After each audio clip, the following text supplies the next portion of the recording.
Hello, rocket makers. One of the first things you do before building a rocket is build some tooling. And we're going to talk about one of the most basic tools today, a cradle. I'll show you how to make one and how it's used.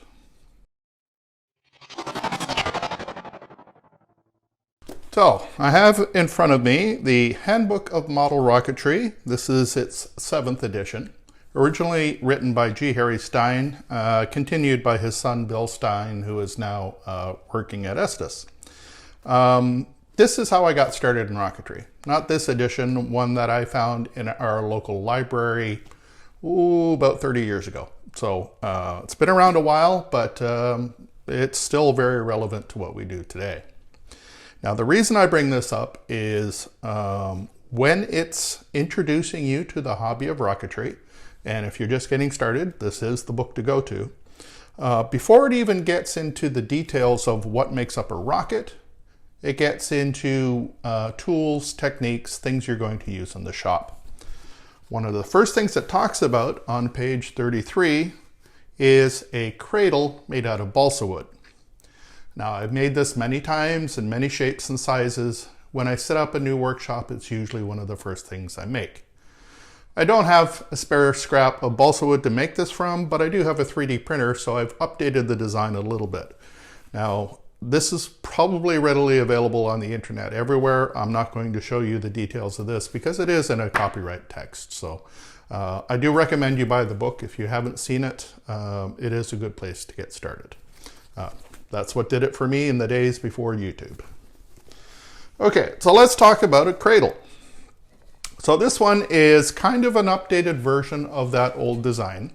The end pieces are the same size. So it's about 3 inches high, 3 inches wide. Now this one I've updated a little bit with my 3D printer to make it a little more useful. The one in the book is only 6 inches long, and that's actually a pretty good length. This one is 12.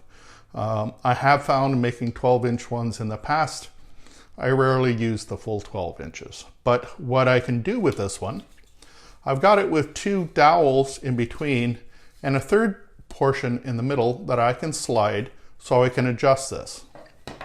I can have it either the full 12 inches or I can use just a portion. So for the full section, for example, it fits my entire rocket.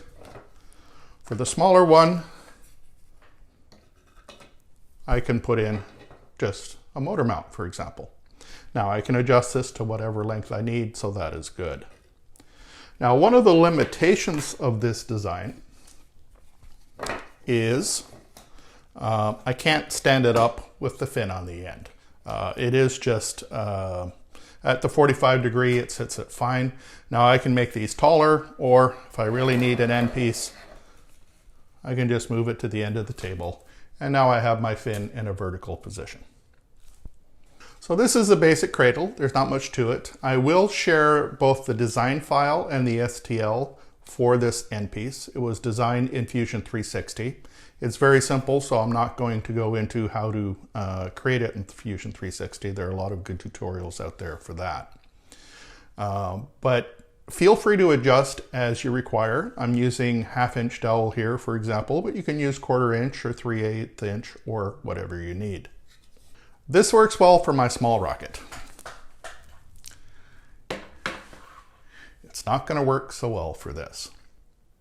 Okay, so there are a number of designs out there that are intended for use with larger rockets. PVC pipe is an inexpensive material that is typically used for high performance rockets of slightly larger caliber. And I've certainly done that in the past, as you can see in this image, both for this rocket and for some others. However, this design can also be adapted for larger models.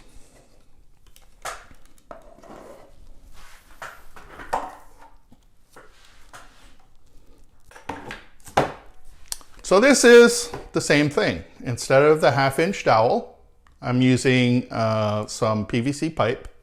I've obviously adjusted the sizes here.